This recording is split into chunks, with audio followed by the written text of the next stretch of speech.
a dying man, a royal secret, and a confession that could change the British monarchy forever. The Duke of Kent reportedly made a deathbed wish, and it didn't include Camilla. It included Catherine, the future queen. And now, the palace is scrambling. Because when a secret this big gets out, nothing stays the same. It started quietly, the way most royal bombshells do. No press conference, no official statement, just a whisper. A name spoken in a private room, behind closed doors, inside one of Britain's most powerful royal households. And that name was Catherine. Not Camilla. Catherine. According to sources close to the Duke of Kent's inner circle, the aging royal made his wishes crystal clear in his final days. He wanted Princess Catherine, the Princess of Wales, to inherit his most prized crown jewels. Not the Queen Consort. Not the woman who sits beside King Charles III at every state dinner. Catherine, William's wife, the people's princess of this generation. And just like that, a firestorm was lit inside Buckingham Palace. Now, you might be wondering why this matters so much. Why would one man's dying wish send shockwaves through the entire royal family? The answer is simple. In the British monarchy, jewels are never just jewels. They are power. They are history. They are a statement about who belongs and who doesn't. When a senior royal decides who gets his most treasured pieces, he is not just giving away pretty stones. He is casting a vote. He is drawing a line. He is saying loudly and clearly, this person deserves to carry our legacy forward. And the Duke of Kent chose Catherine. Think about what that means for Camilla. Queen Consort Camilla has spent years carefully building her image inside the palace walls. She has attended the ceremonies. She has worn the tiaras. She has worked hard to be accepted, to be seen as a worthy queen. And for a while, it seemed to be working. But then came this confession, and suddenly, all of that careful image building looked fragile. Because when a royal elder bypasses the Queen Consort and points directly to Catherine, it sent a message that no amount of palace PR can easily erase. Sources say the reaction inside royal circles was immediate. Tense phone calls, urgent private meetings, hushed conversations in long corridors. The British press started digging, and what they found was more dramatic than anyone expected. This wasn't just about jewelry. It was about legacy.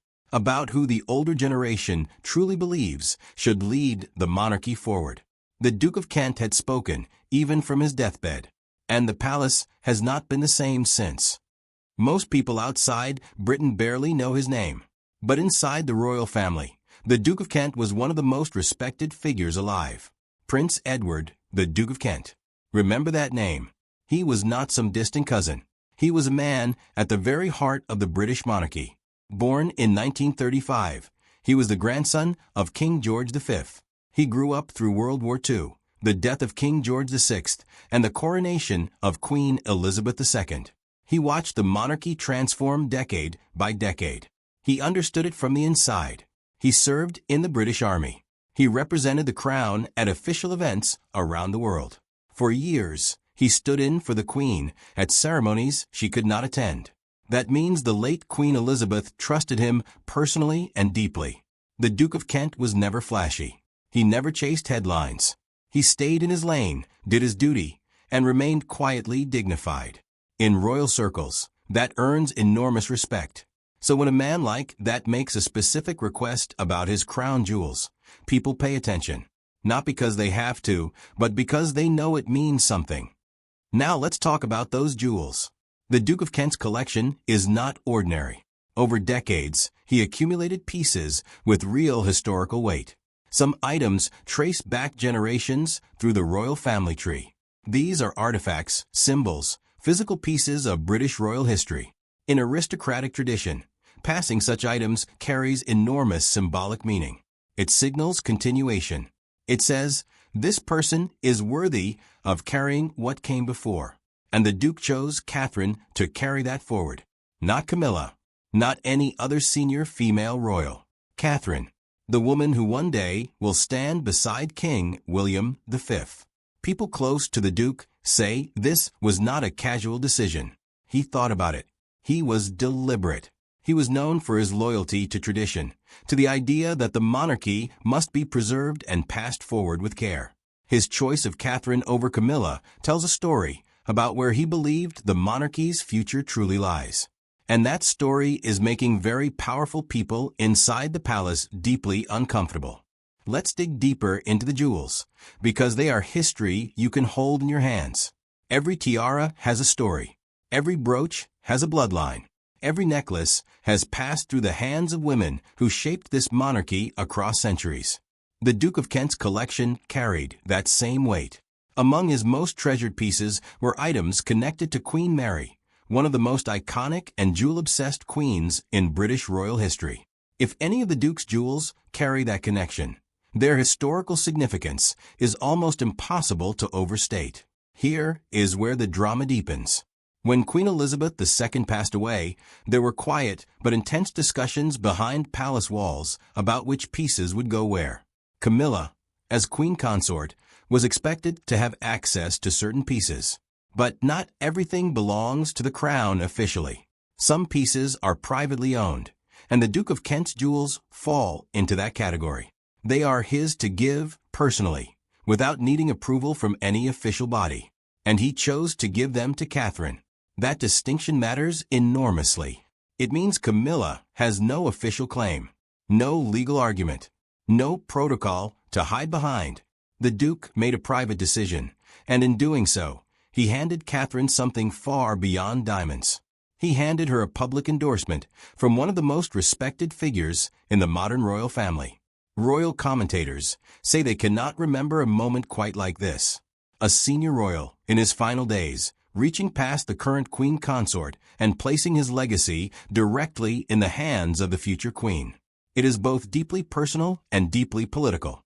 And inside the palace, political is never a comfortable word. Two women, one royal family, and a rivalry that has been simmering for years beneath the surface of every perfectly posed palace photograph. Catherine is young, beloved, and the future. Camilla is established, strategic, and the present. The tension is not new. It has been building quietly for years, like a fire that starts as a small spark and grows until it cannot be ignored. Camilla entered the royal family carrying enormous baggage. The affair with Charles. The pain it caused Princess Diana. When she married Charles in 2005, a significant portion of the British public was not happy. She had to earn her place slowly, one public appearance at a time. To her credit, she worked at it. She softened her image. By the time Charles became king, she was confirmed as queen consort, a position many thought she would never reach. But public acceptance and genuine royal affection are two very different things. Then there is Catherine. She arrived in 2011 as a breath of fresh air. Young, elegant, warm, and instantly relatable. The public adored her from the beginning. Where Camilla had to fight for every inch of approval, Catherine gathered it effortlessly. Surveys consistently show Catherine as one of the most popular members of the royal family. She connects with ordinary people in a way that cannot be manufactured. So you have Camilla, officially higher in rank but quietly struggling for warmth, and Catherine, beloved by the public, and now directly chosen by a respected elder to carry his legacy forward. The contrast could not be sharper. Some secrets are meant to die with their keeper. This one didn't. It was never supposed to become public. The people in that room were there because they loved him, not to create drama. But secrets have a way of escaping. The Duke became increasingly clear in his final conversations about his jewels, his legacy, and the woman he wanted to carry both forward. He was lucid and deliberate. He reportedly said that Catherine represented everything the monarchy should stand for: youth, grace, genuine connection with the people. He said the jewels should go to the woman who would one day wear the crown with real dignity. And in his eyes, that woman was Catherine, not Camilla. But not everyone in that room received his words the same way. Some were calculating what it meant. Some were already thinking about what would happen next. Within days, fragments of what was said began moving through the network of royal insiders. A word here, a careful mention there. Slowly, the confession traveled from a private room to the public conversation. And once it reached the press, everything changed. It was not just gossip. It was a dying man's clearly stated wish, delivered in front of witnesses. The kind of story that forces conversations powerful people would rather avoid. When palace insiders start talking, pay close attention. These are people who have dedicated their careers to the monarchy. They do not speak carelessly. Right now, they're describing the atmosphere inside Buckingham Palace as deeply unsettled. One insider said the mood was tightly wound, like everyone is waiting for something to snap. Another revealed that internal discussions began almost immediately. The concern was not just about the jewels, but about the narrative. The story of Camilla's transformation into a respected queen consort has been carefully constructed over many years. The Duke's confession threatens to unravel that work, not by attacking Camilla directly, but by redirecting the spotlight so powerfully toward Catherine that it creates an unavoidable comparison. The reaction among royal family members has been far from uniform. Some from the older generation quietly understand the Duke's decision. They are not surprised. But others, more closely aligned with Camilla's circle, feel frustration. There is a quiet search happening for the source of the leak. Who talked? The answers will create their own consequences. Meanwhile, Catherine has remained composed and neutral in public. She has not sought to amplify the story. But privately, she understands its weight. Camilla's camp has maintained an outward posture of calm, but sources describe real frustration. How do you argue against a dying man's last wish? You cannot attack it without looking callous. You cannot ignore it without appearing weak. It is nearly impossible to manage. When a royal scandal breaks, the palace has a playbook. Stay silent. Release a carefully worded statement. Redirect attention. It almost always works. But this time, the playbook failed. First, there was the silence. Not the strategic, controlled silence the palace usually deploys. This silence felt reactive, uncertain. Days passed. Royal correspondents reported that their usual channels had gone quiet. That silence spoke volumes. Then came an unexpected move. A decision was made to accelerate Catherine's public appearances. Carefully chosen, highly visible events. She appeared looking radiant and at ease. The coverage was overwhelmingly positive. To outsiders, it looked normal. But insiders say it was a deliberate signal. Catherine is not on the margins of this monarchy. She is at its very center. But the move that truly stunned royal watchers was that King Charles III himself became personally involved.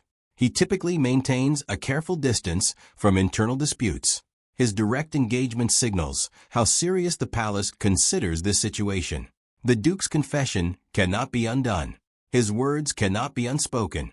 Whatever private arrangements are reached, the public narrative already exists. And the royal family cannot simply wish it away. Every royal story reaches its moment of truth. That moment is now. When you step back, you see something much bigger than one man's dying wish. You see a monarchy in the middle of a profound transition, shaped by quiet, personal moments that carry enormous institutional weight. The Duke of Kent was not trying to cause chaos. He was a man of deep conviction, telling the truth as he saw it. He placed his trust where he believed it belonged. With Catherine, what actually happens to the jewels now? Sources suggest the Duke's wishes are being honored, though details remain guarded. Most insiders believe they will be respected, because overriding them would create a different problem. As for Camilla, she has faced worse storms and survived. But this has added a new layer of complexity to her position. And for Catherine, this moment reveals how she is perceived by those who know the royal world most intimately. The Duke did not choose her because she is popular. He chose her because of what he saw in her privately. His judgment said, Catherine, she is one of them. She is trusted by them. And that will echo for decades. The Duke of Kent, in his final act, cast his vote for the future. He chose someone who honors tradition while embodying the warmth and genuine connection the monarchy needs to remain meaningful. He chose the future. And that future has a name. Catherine, Princess of Wales. The jewels are almost secondary now. They were the vehicle for the message. But the message itself will endure. The Duke of Kent is gone, but his words remain. They are echoing through the palace corridors right now, shaping conversations for years to come. Royal stories never truly end. They just pass from one generation to the next, like a crown, like a legacy, like priceless jewels placed deliberately into the hands of someone trusted to carry them forward. The Duke of Kent made his choice. History will decide if he was right, but something tells us he knew exactly what he was doing.